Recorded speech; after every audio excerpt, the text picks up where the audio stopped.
I found my elderly parents frozen outside my own house while my in-laws celebrated inside like they owned the place. What I did next completely destroyed their lives. My name is Peggy, and I'm 35 years old. Nothing could have prepared me for what I saw that night. My parents, both in their early 70s, stood shivering right outside my own front door. Their lips were blue from the biting cold, while inside, my in-laws hosted an elegant dinner party with people I didn't even know. My father clutched his chest. His recent heart surgery scar was hidden beneath layers that simply weren't enough against the freezing temperature. My mother could barely stand, her arthritis made worse by the frigid air. What unfolded next irrevocably changed everything for all of us. Before I continue, please let me know where you're watching from. And if this story resonates, please like and subscribe to hear how I made absolutely sure they would never hurt my family again. Growing up, my parents gave me everything they possibly could, despite our modest means. My father worked 2 jobs for 20 years straight, his hands always rough from labor, but so incredibly gentle when holding mine. My mother stretched every single dollar, making miracles happen at our dinner table, ensuring I never felt the pinch of our financial limitations. When I got accepted to college with a partial scholarship, they emptied their small savings account without a moment's hesitation. During those 4 years, they never once complained about their sacrifices. My father developed heart problems in his 60s, culminating in a triple bypass surgery just 8 months prior. His recovery had been steady but fragile, requiring daily medication and careful monitoring of his activity levels. My mother's severe rheumatoid arthritis had progressively worsened over the past decade, making simple tasks like opening doors or holding cups increasingly difficult. Despite these challenges, they fiercely maintained their independence, living in the same small ranch house where I grew up, just 15 minutes from my new home. Our family traditions remained strong, even with my busy career. Sunday dinners were sacred, and I called them daily, often on my lunch breaks. They beamed with pride at my career achievements, framing my first business card and displaying it prominently on their refrigerator. When I landed my first promotion, my father actually cried with joy, saying I had exceeded all his dreams for me. I met Robert at an industry conference 7 years ago. He worked for a competing agency, but completely charmed me during a panel discussion where we both served as speakers. His confidence and ambition mirrored my own, and our shared passion for creative marketing strategies gave us an instant connection. After exchanging business cards, we met for coffee, which expanded into dinner, and eventually a whirlwind romance. Within a year, we were married. We were married in a ceremony that, looking back, contained warning signs I chose to ignore. Our early marriage seemed idyllic. We supported each other's careers, celebrated wins together, and purchased a small starter condo that we spent weekends painting and furnishing. Robert would even make breakfast on Sunday mornings before we headed to my parents' house for dinner. In those early days, he seemed genuinely fond of my parents, bringing my father special coffees and helping my mother with household repairs. The first warning signs emerged so subtly that I simply dismissed them, like how Robert would always take calls from his parents, regardless of what we were doing, or how their opinions seemed to outweigh anyone else's, including mine. My first encounters with my in-laws, Nancy and Walter, should have raised far more red flags than they did. They arrived at our engagement party in matching designer outfits, surveying my parents' modest home with barely concealed disdain. Nancy commented on how charming it was to see simple living in this day and age, while Walter asked my father about his investment portfolio, scoffing when Dad mentioned his pension plan. During wedding planning, they insisted on controlling aspects that traditionally belonged to the bride's family, questioning every decision I made about flowers, venue, and food. "You clearly haven't been to many proper weddings, dear," Nancy told me when I selected wildflowers for my bouquet. "Let me handle this so you don't embarrass Robert." Robert minimized their behavior, calling his mother particular and assuring me that their intentions were good. "They just want the best for us," he would say after particularly cutting remarks. They come from a different world. I believed him because I wanted to, convincing myself that they would warm up to me and my family over time. My career trajectory accelerated faster than Robert's, though I was careful never to emphasize this fact. After 5 years of dedicated work at my marketing firm, I landed a major pharmaceutical client that transformed our agency's portfolio. My innovative campaign strategy earned me both a significant promotion and a substantial performance bonus. When I called Robert with the news, his congratulations sounded genuine. But when I arrived home with champagne, I found him sullen. "Great work," he said, his glass barely touched. "I guess I need to step up my game to keep up with you." I suggested using my bonus as a down payment on a house, something we had discussed theoretically but never actively pursued. The idea seemed to rejuvenate Robert's mood, and he immediately called his parents to share the news. That weekend, Walter arrived with printouts of neighborhoods he deemed acceptable, all well above our planned budget. When I mentioned more affordable options, Nancy patted my hand condescendingly. "This is why generational wealth matters, dear. You think small because that is what you know." Despite their interference, we found a perfect Tudor-style home in a prestigious neighborhood that was stretching our budget but still feasible with my bonus. I contributed 70% of the down payment, a fact that Robert asked me not to mention to his parents. "They just assume I'm doing well enough to handle this," he explained. "Why disappoint them?" The house represented everything I had worked for my whole life. 3 bedrooms for the family we planned to start, a home office for late-night work, and most importantly, a first-floor guest suite that would be perfect for my parents as they aged and potentially needed to stay with us. Robert seemed less enthusiastic about this feature, but agreed it was practical. During their first visit to the new house, my in-laws arrived with a decorator who walked through each room, taking notes without asking our permission. Nancy pointed out every flaw, from the outdated kitchen that had actually been renovated just 5 years prior, to the cramped master bedroom that was twice the size of our condo bedroom. "We will fix all this," she assured Robert, not me. "Your father knows people who can transform this place." As our housewarming party approached, I spent weeks planning a warm, intimate gathering to celebrate this milestone. I carefully selected food that my father could eat with his dietary restrictions and arranged seating to accommodate my mother's need to elevate her legs periodically. The guest list included our closest friends, my colleagues who had supported my career growth, and, of course, both sets of parents. When I asked for details, Robert vaguely mentioned some couples his parents socialized with and assured me it would only be for 5 additional people. I compromised, wanting harmony more than control, but a growing uneasiness settled in my stomach as the day approached. The morning of our housewarming party dawned bright and crisp, with that perfect fall chill that makes gathering indoors feel cozy and right. I woke early, excitement bubbling as I prepared to showcase our new home. Robert seemed distracted during breakfast, checking his phone repeatedly and responding with one-word answers to my questions about picking up the catering order. "My parents texted," he finally said as I loaded the dishwasher. "They're running early and might get here before the official start time." "That okay?" The party was scheduled for 6 o'clock in the evening, allowing time for my parents to rest after their afternoon medications and still get home at a reasonable hour. It was currently only 10 o'clock in the morning. "How early are we talking?" I asked, trying to keep my tone light. "Maybe around 3 o'clock. They want to help set up."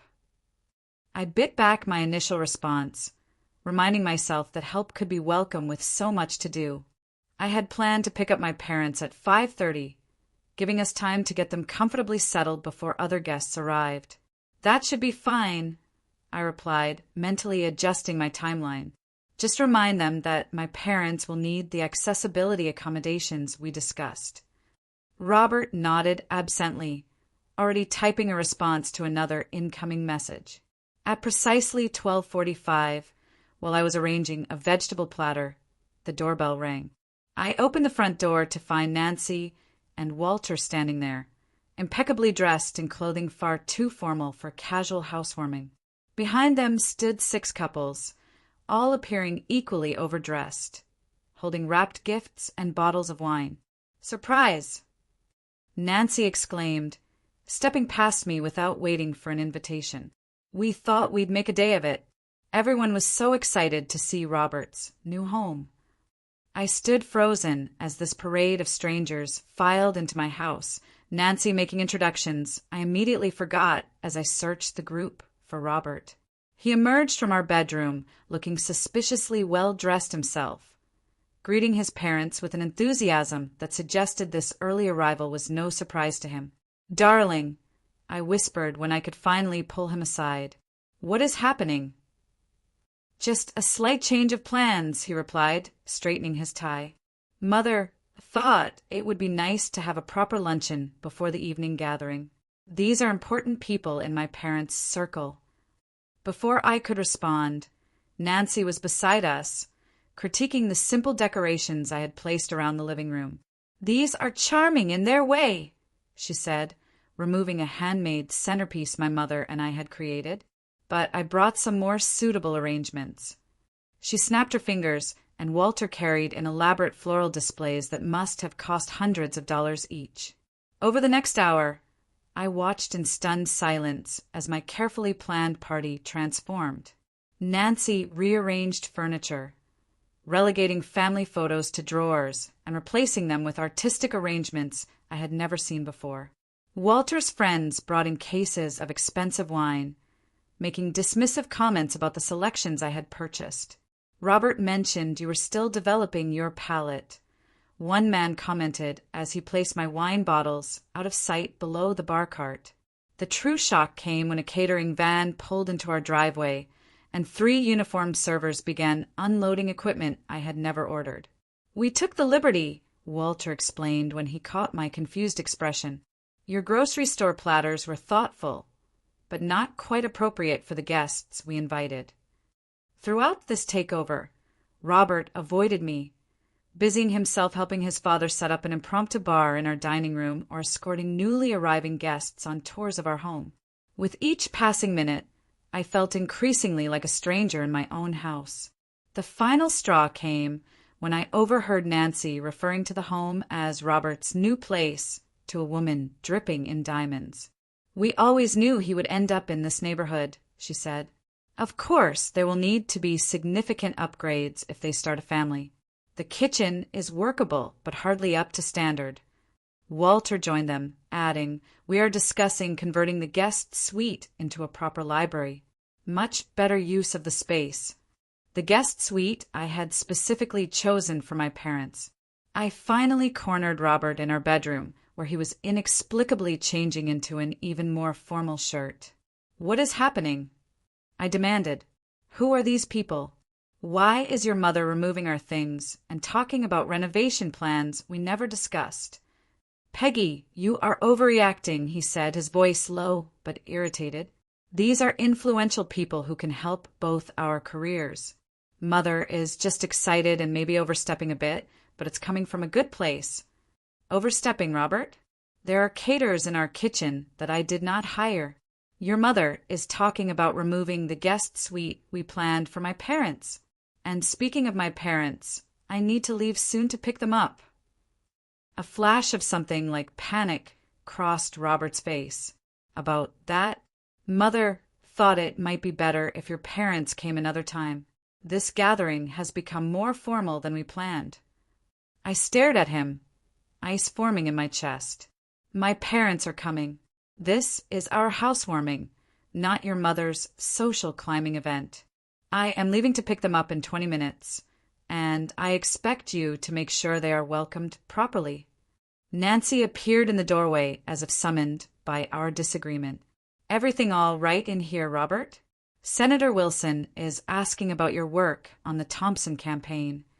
"Coming, Mother," Robert replied, turning from me without resolving our conversation. Before heading out, I found Robert again, surrounded by his father's friends. "I'm going to get my parents now. Please remember that Dad needs easy access to his medication in the refrigerator and Mom will need her special chair with the cushions. Sure, sure, he nodded distractedly. We might still be at lunch when you return. Just come around to the back patio. As I drove to my parents' house, my phone buzzed with a text from Robert. Slight change of plans. We'll explain when you get back. I called immediately, but it went to voicemail. I tried again with the same result. My parents were waiting, dressed in their Sunday best. My mother, having had her hair done specially for the occasion. My father proudly wore the sweater I had given him last Christmas. The house all ready for the big reveal. Dad asked as I helped Mom into the car. It looks wonderful, I lied, not wanting to worry them. Everyone is excited to see you both. The knot in my stomach grew tighter as we drove back, my calls to Robert continuing to go unanswered. When we turned onto our street, I immediately sensed something was wrong. The driveway and both sides of the street were lined with luxury vehicles I didn't recognize. A young man in what appeared to be a valet uniform stood at the end of our driveway, looking confused as I pulled up. Sorry, ma'am, the driveway is full. Are you here for the Cunningham dinner? This is my house, I said, a chill running through me that had nothing to do with the dropping temperature. The valet looked embarrassed and stepped aside, allowing me to pull into the last remaining space near the garage. Music and laughter spilled from the house, far more than a dozen or so people I had left behind. My mother looked at me with confusion. My goodness, how many people did you invite, dear? Not this many, I admitted, helping her from the car while Dad slowly extracted himself from the passenger seat. We approached the front door, my father already breathing heavily from the short walk. The temperature had dropped significantly with the setting sun, and I noticed both my parents shivering slightly in their light jackets, appropriate for a quick transfer from car to house, but not for extended time outdoors. I rang the doorbell, hearing its chime echo inside, but no one came to answer. I rang again, then knocked firmly, watching through the beveled glass as figures moved past the entryway, clearly hearing but ignoring our presence. Maybe they can't hear over the music, my mother suggested, pulling her jacket tighter. I knocked harder, then tried my key in the lock, only to discover it no longer worked. The realization hit me like a physical blow. Someone had changed the locks to my own home. Let me call Robert, I said, trying to keep the panic from my voice as I dialed his number again. Straight to voicemail. I sent a text. We are outside. The door is locked and my key is not working. Dad needs to come in now. No response. 5 minutes passed, then 10. My father, whose color had been good earlier, now looked pale, and I noticed him pressing his hand to his chest in that way he did when trying to hide discomfort. Dad, are you okay? I asked, moving to his side. Just a little winded, he said, but I could hear the strain in his voice. Might need to sit down for a minute. My mother was visibly shivering now, her thin dress and jacket no match for the rapidly cooling evening. Her lips had taken on a bluish tinge that sent alarm bells ringing through my mind. Let me try the back door, I said, helping my father to sit on the porch step before leading my mother around the side of the house. The back patio had been transformed into an extension of the party, with heat lamps warming elegantly dressed guests who sipped champagne under string lights I had never seen before. Through the large kitchen windows, I could see servers in formal attire arranging food on platters. There was no sign of Robert, but Nancy stood holding court near the grill, gesturing dramatically as her audience laughed on cue. I knocked on the back door. A server approached, looking annoyed at the interruption. The entrance is around front, he said curtly. This is a private event. This is my house, I said, my voice rising. My parents are freezing outside, and my father has a heart condition. Please open the door. The server looked uncertain, glancing over his shoulder toward Nancy. She noticed the commotion and approached, her face darkening when she saw me. Peggy, she said through the glass, making no move to open the door. I thought Robert explained we had to make some adjustments to the guest list. This is an important dinner for Walter's business associates. Nancy, open the door right now. I demanded. My parents are outside. It is freezing, and my father needs his medication from the refrigerator. This is really not a good time, she replied, having the audacity to look put out. Perhaps you could take your parents for dinner somewhere and come back later? We should be wrapped up by 11. I stared at her in disbelief, unable to process the level of cruelty I was witnessing. Through the window, I caught a glimpse of Robert, drink in hand, laughing with a group of men in the living room, completely oblivious to our situation. When I returned to the front, I found my father slumped on the step, his breathing labored, while my mother tried to rub warmth into his hands. A woman from the neighboring house approached cautiously, carrying a blanket. "Is everything all right?" she asked. "I noticed you've been out here for a while." "We are locked out," I explained gratefully, accepting the blanket and wrapping it around my mother's shoulders. "My father needs his heart medication that is inside." My father tried to wave off my concern, always one to avoid making a scene, but I could see he was in genuine distress. His medication was in the refrigerator, where I had placed it specifically so it would be accessible during the party. Desperation mounting, I circled the house, looking for any point of entry. At the far side, I spotted a small basement window that was slightly ajar. It would be a tight fit, but I had no choice. "I'll be right back," I promised my parents, moving to the window and pushing it fully open. I squeezed through the opening, scraping my arm painfully on the rough frame and tearing my shirt in the process. I landed awkwardly on the basement floor, a sharp pain shooting through my ankle, but I ignored it, racing up the stairs to the main floor. I emerged from the basement into a house I barely recognized. The cozy, welcoming space I had carefully designed had been transformed into something resembling a high-end restaurant. Our furniture had been rearranged or replaced entirely with rented pieces. Servers circulated with trays of appetizers, and a bartender mixed drinks at a portable bar set up in our dining room.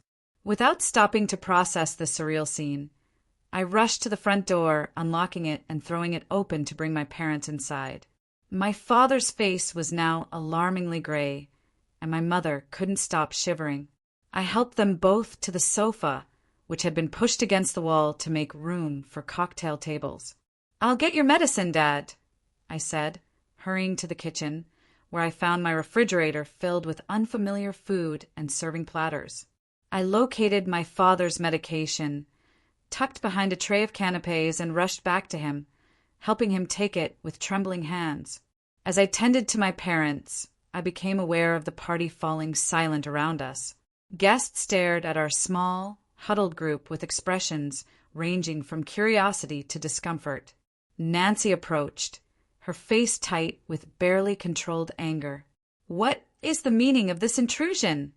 she hissed low enough that only I could hear. "We have the governor's assistant here tonight." "Intrusion?" I stood to face her, my voice steadier than I felt. "This is my house, Nancy. My house that I paid for. You locked my parents out in freezing temperatures. My father has a heart condition. Do you understand that?" "There was clearly a miscommunication," she said dismissively. "Robert mentioned you might bring your parents by, but we assumed later after dinner. This is hardly appropriate timing." "Appropriate timing? They have been outside for nearly 30 minutes because someone changed my locks without telling me." Nancy's eyes narrowed. "The security in this neighborhood requires proper precautions. Robert agreed the locks needed upgrading." "Where is Robert?" I demanded, scanning the room. Nancy gestured vaguely toward the kitchen, discussing business opportunities with Walter's associates. "I would appreciate it if you did not disturb them with this domestic matter." I found Robert in the kitchen, drink in hand, engaged in animated conversation with 3 older men. His face dropped when he saw me, a flash of guilt quickly replaced by irritation. "Peggy," he said, his voice overly bright. I was just telling these gentlemen about our marketing approach to healthcare clients. My father nearly collapsed outside, I said without preamble. Someone changed our locks. Why did you not answer your phone? Robert glanced nervously at the men beside him. There must have been a miscommunication. I thought we discussed your parents coming another time, since the party evolved into more of a business dinner. No, Robert, we did not discuss that. And even if we had, you let my parents stand outside in the cold for half an hour. My father's lips were blue. You're overreacting, he muttered, guiding me away from his companions. It can't be that cold yet. It's only October. As if to punctuate the absurdity of a statement, a commotion arose from the living room. We rushed in to find my father slumped against my mother, his face contorted in pain. Dad, I cried, pushing past startled guests to reach him. Chest hurts, he gasped, clutching at his shirt. My mother looked up at me, tears streaming down her face. He said he feels like his last heart attack. Without hesitation, I pulled out my phone and dialed emergency services, giving them our address and my father's condition. Around me, the party had ground to an uncomfortable halt, guests watching the drama unfold with wine glasses still in hand. Nancy appeared at Robert's side, whispering furiously, "Cannot this wait? You are embarrassing us in front of everyone." I whirled on her, phone still pressed to my ear. My father might be having a heart attack because you left him in the cold. Do you understand that, Nancy? He could die. Walter materialized next to his wife, his face flushed with either alcohol or anger. Now see here, young lady, there is no need for hysterics. Your father looks fine to me, just a little winded. The paramedics arrived within minutes, pushing through the crowd of party guests to reach my father. They quickly assessed his condition, determining he was showing signs of both hypothermia and cardiac distress. As they prepared to transport him to the hospital, I heard Walter complaining to Robert about the scene we were causing. I rode in the ambulance with my parents, holding my mother's trembling hand as she watched the paramedics work on my father. The hospital emergency room received us immediately, whisking my father away for treatment while a kind nurse helped my mother, who was also showing signs of exposure. How long were they outside in those temperatures? The doctor asked me after examining my father. At least 30 minutes, I replied, shame and rage battling within me. Maybe longer. He shook his head. With his cardiac history and age, that was dangerously long. We will monitor him overnight. His body temperature is still below normal, and I am concerned about the strain on his heart. My mother was treated for mild hypothermia, given warm blankets and hot drinks until her shivering subsided. She refused to leave my father's side, so the staff brought a recliner into his room where she could rest comfortably. Around midnight, as I sat watching my parents finally sleeping peacefully, my phone rang. It was Robert. "Are you coming home soon?" he asked, as if inquiring about a delayed commute rather than a family emergency.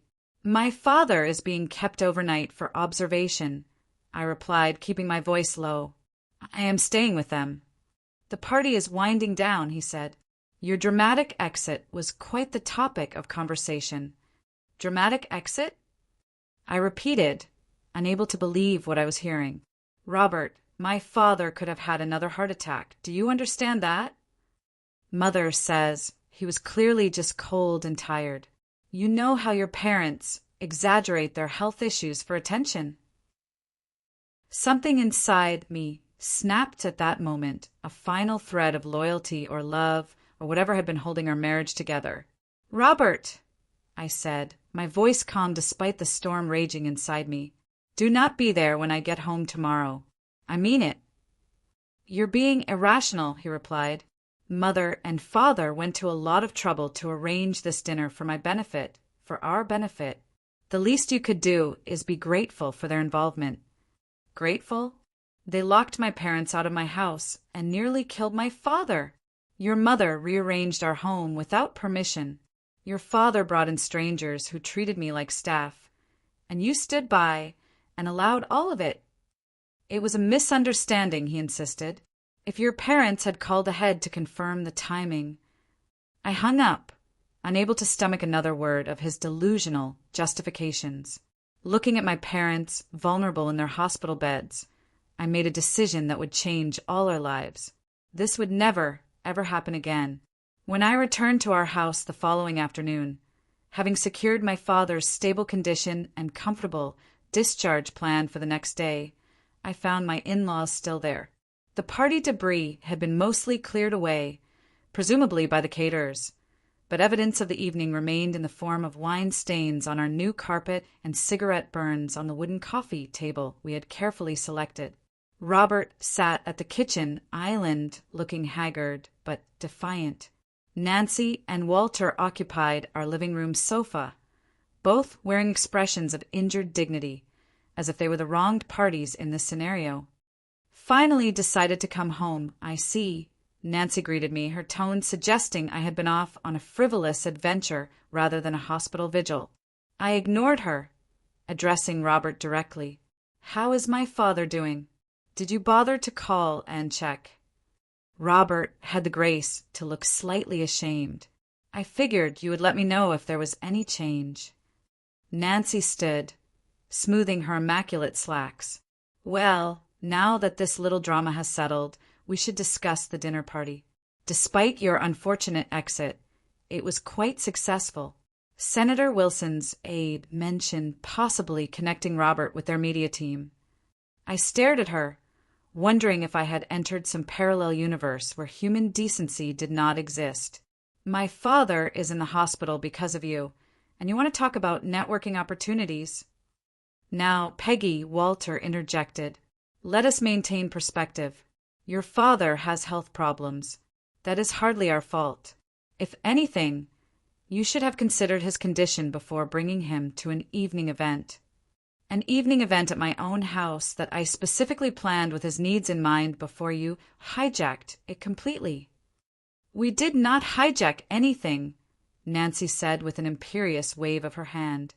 We simply elevated a simple gathering into something beneficial. Robert agreed with our adjustments. I turned to my husband. Is that true? Did you agree to change the locks without telling me? Robert shifted uncomfortably. Mother thought our security needed upgrading. I was going to give you the new keys, but with all the preparations, it slipped my mind. And the caterers, the valet, the 40 strangers in our living room. I may have mentioned to Mother that we were having a small housewarming, he admitted. She offered to help make it special. Special? I repeated, incredulity rising. Robert, they took over our home, removed our personal items, and treated my parents like unwelcome intruders. How is any of that special? Nancy made a dismissive sound. Your sentimentality is charming, but impractical, dear. This house has potential to be a proper entertaining space. Those little crafts and family photos are lovely for private areas, but not for public rooms. Public rooms? This is a private home, Nancy. Our home. Of course it is, dear, she replied condescendingly.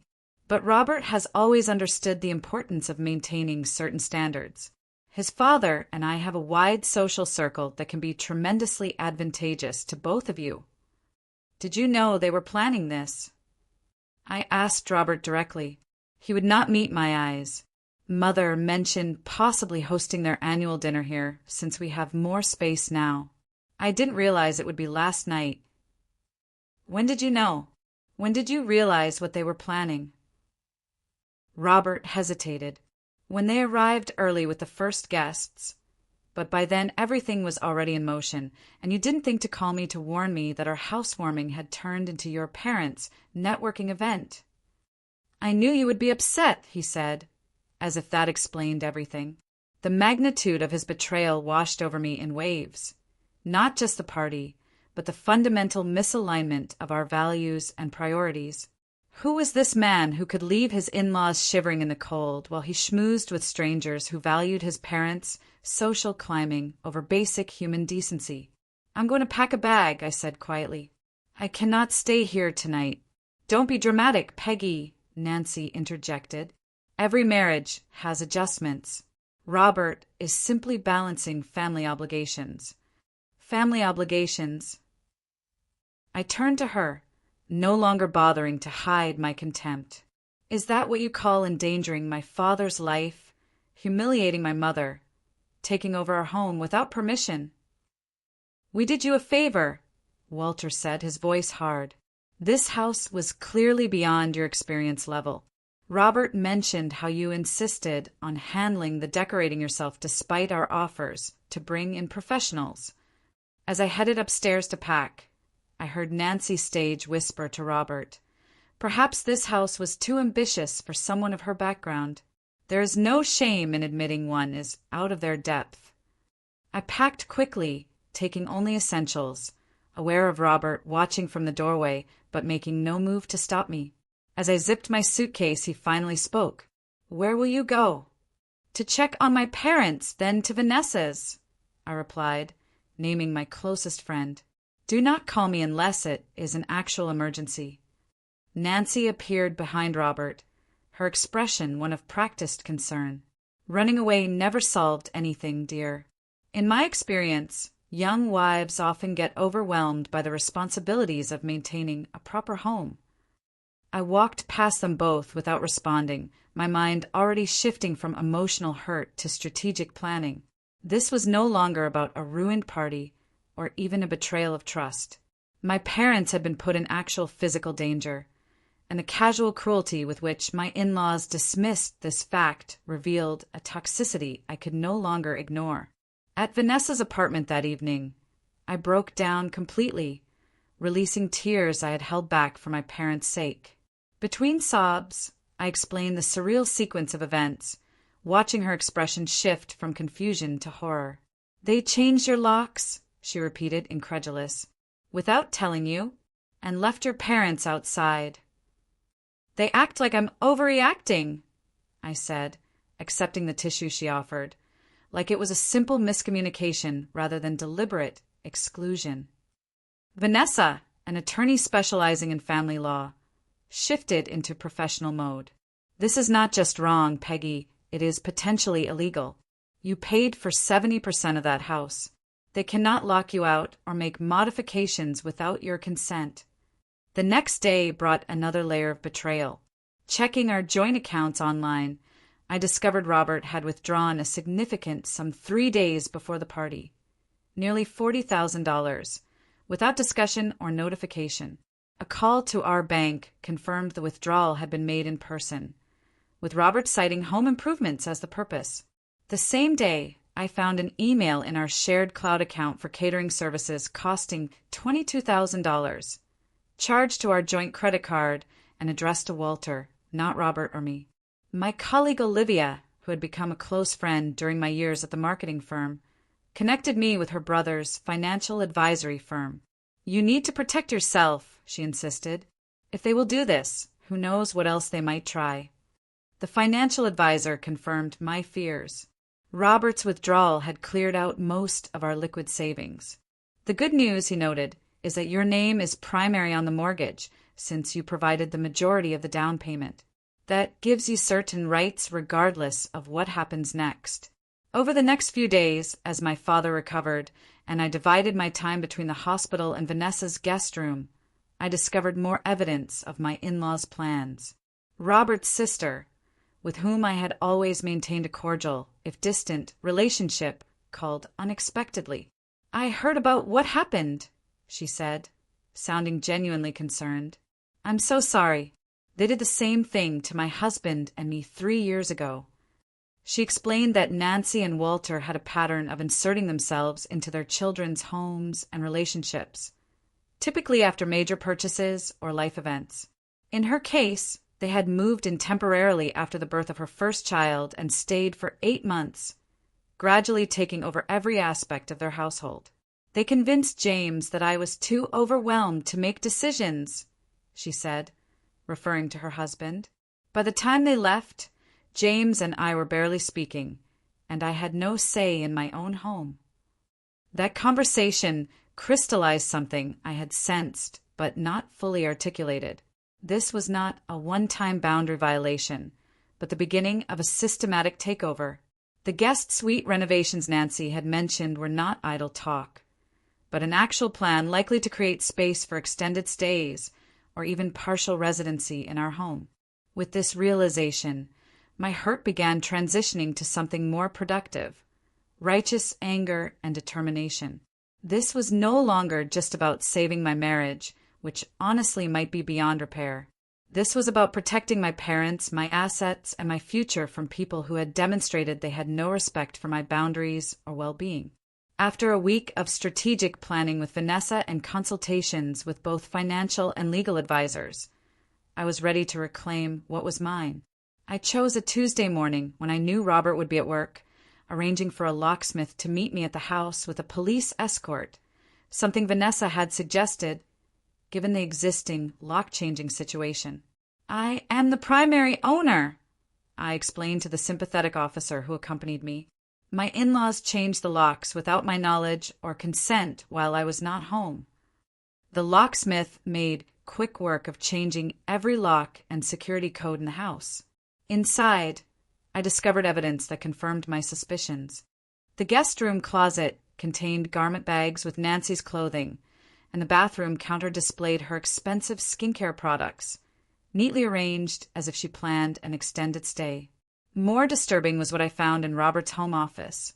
A folder labeled House Modifications contained quotes from contractors for major renovations, including completely repurposing the guest suite into a library divided by a sitting room, and plans to convert our home office into another guest room, presumably for visitors of their choosing. Most shocking was a partially completed change of address form for Walter and Nancy, listing our home as their new residence. According to dates on various documents, these plans had been in motion since shortly after we closed on the house, without a single word to me. With the locks secured and evidence documented, I arranged a meeting with Robert, Nancy, and Walter at my attorney's office, neutral territory where emotions could be contained within professional boundaries.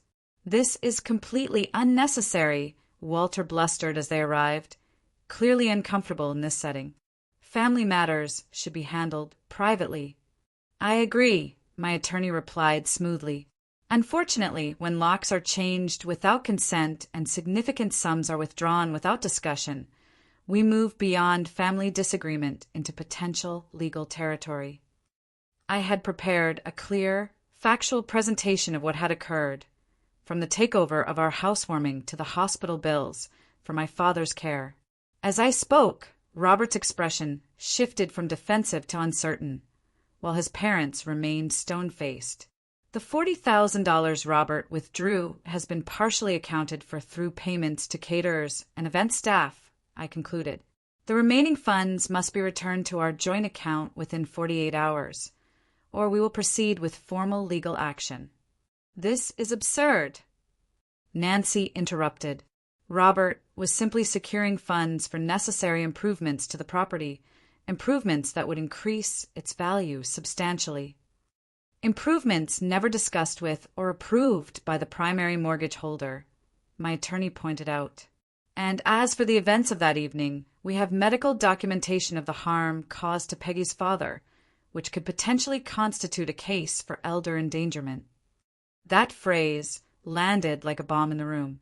Elder endangerment carried serious legal and social consequences, particularly for people like Nancy and Walter, who valued their community standing above all else. "There was no endangerment," Walter protested. "It was a cool evening, not the dead of winter." My attorney silently placed my father's medical report on the table, where terms like cardiac distress precipitated by exposure and hypothermic symptoms were clearly highlighted. Robert, who had remained largely silent, finally spoke. "What do you want, Peggy? Just tell me what you want to resolve this." I had given this considerable thought, balancing my anger with practical considerations. First, the complete return of all funds withdrawn without mutual consent. Second, written agreement that no modifications will be made to our property without documented approval from both of us. Third, your parents will not have unsupervised access to our home under any circumstances, and any visits must be agreed upon in advance. Fourth, payment of all medical expenses incurred as a result of that night. This is extortion. Nancy hissed. This is accountability, I corrected, and it is non-negotiable. To everyone's surprise, including possibly his own, Robert sided with me. We will return the money, he said quietly, and cover the medical bills, of course. The shift in Robert's position clearly shocked his parents. Walter's face flushed dark red, while Nancy went completely pale. Robert, you cannot possibly be considering these ridiculous demands, she said, her voice rising. After everything we have done for you, the connections we have provided. You left her parents in the cold, mother, Robert replied, sounding tired. Her father could have died. How would that have looked for your precious connections? That meeting marked a turning point, not just in my strategy, but in Robert himself. In the days that followed, as funds were returned and agreements formalized, he began individual counseling at my insistence. The therapist specializing in family dynamics helped him recognize patterns of manipulation that had defined his relationship with his parents since childhood. They controlled everything. He told me during one of our carefully neutral coffee meetings to discuss logistics, my schools, my friends, my career path. Anything that deviated from their vision was met with withdrawal of love and approval. I never realized how deep it went until Dr. Harrison started asking about my earliest memories of making choices. While this insight helped explain his behavior, it did not excuse it. Trust, once shattered, cannot be instantly restored through explanation. I maintained my separate living arrangement at Vanessa's while considering my options. The most satisfying aspect of the resolution came in the form of social and community consequences for Nancy and Walter. Word of the incident spread through their carefully cultivated social circle, with my attorney's precise choice of words, elder endangerment, carrying particular weight. Invitations to key social events suddenly stopped arriving. Board positions were quietly not renewed. The currency they valued most, social standing, experienced significant inflation. Robert's sister reached out again, this time with other siblings on the call, all sharing similar stories of boundary violations and manipulation. For perhaps the first time, they spoke openly about patterns they had individually experienced, but never collectively acknowledged. This family therapy of sorts seemed to strengthen Robert's resolve to establish healthier relationships with his parents. As for our marriage, it hung in a delicate balance. The core breach of trust, when Robert chose his parents' wishes over my well-being and, worse, over my parents' safety, had created a chasm not easily bridged. Yet, his willingness to acknowledge the wrongdoing and take concrete steps toward change left the door open, if just barely, to potential reconciliation. I understand if you want to divorce me, he said during a particularly honest conversation. What happened is unforgivable, but I want you to know I am committed to changing, whether we stay together or not. I never want to be that person again. I had separation papers prepared but not filed, a contingency plan rather than an immediate intention. As Robert continued therapy and maintained appropriate boundaries with his parents, I allowed myself to consider the possibility of rebuilding rather than discarding our relationship. Trust takes time, my own therapist reminded me, and it is okay to protect yourself while you evaluate whether that trust can ever be fully restored. 6 months after that fateful night, our lives had found a new pattern. My father's health had stabilized, his cardiac function returning to baseline with proper medication and care. My mother's arthritis remained challenging but manageable, and the emotional trauma of that night had faded, though not disappeared entirely. Our house, truly my sanctuary now, had been reclaimed room by room. The guest suite remained intact, ready for my parents' visits, which occurred regularly but always with advanced planning and clear expectations. The formal decorations Nancy had installed were donated or returned, replaced by items that reflected my taste and our actual lifestyle. My career continued to flourish, with the perspective gained through personal crisis oddly enhancing my professional judgment. Priorities became clearer, and I found myself better able to distinguish between truly important matters and mere urgencies. My team noticed and responded positively to this evolved leadership style. The relationship with my parents deepened through our shared trauma and recovery. Sunday dinners resumed, now alternating between their home and mine, creating new memories to overlay the painful ones. My father, never one for deep emotional discussions, found ways to express his feelings through small gestures, like bringing me coffee prepared exactly how I liked it or sending me articles he thought might interest me. "We never doubted you would make things right," my mother told me during one quiet moment. Even that night, as scared as we knew our daughter would fix it. Their faith in me became a source of strength I drew upon during the more difficult days of rebuilding my life. Their wisdom about forgiveness without forgetting, about setting boundaries while keeping your heart open, guided me as I navigated the complex aftermath. As for Robert, our relationship underwent its own transformation. After 3 months of separation, during which he maintained his commitment to therapy and establishing appropriate boundaries with his parents, we began the tentative process of reconciliation. This was not the automatic resumption of our previous marriage, but the careful construction of something new and hopefully stronger. "I have never stood up to them before," he admitted during one of our counseling sessions. "Not really. I thought I was keeping peace, finding compromises, but I was actually just avoiding conflict at all costs, including the cost of your trust and your parents' safety."